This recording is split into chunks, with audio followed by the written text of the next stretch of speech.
সিলেট মহানগরীর বন্দরবাজারের এই মুহূর্তের অবস্থা, মুষলধারে বৃষ্টি চলমান এখন পর্যন্ত। নগরবাসী বৃষ্টি উপেক্ষা করেও ঘর থেকে বের হয়েছেন। আমরা এই মুহূর্তে সিলেট সিটি কর্পোরেশনের যে মেইন পয়েন্ট রয়েছে হাসান মার্কেটের ঠিক সামনেই আমরা এই মুহূর্তে অবস্থান করছি। নগরীর মানুষ বৃষ্টি উপেক্ষা করেও বাসা থেকে বের হয়েছেন। অফিস, আদালত, দোকানপাট সবগুলাই খোলা রয়েছে।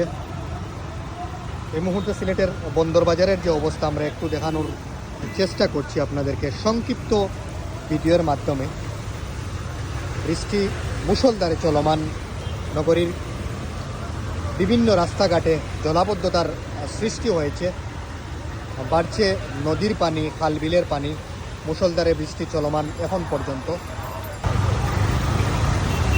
কর্মজীবী মানুষ, রিক্সা চালক, ভ্যান চালক সবাই কর্মব্যস্ততায় সময় পার করছে।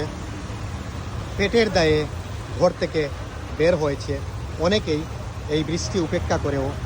রাস্তায় তেমন একটি গাড়ির যানজট নেই, তারপরও তুলনামূলকভাবেই ভালোই যানজট দেখা যাচ্ছে নগর জীবনে।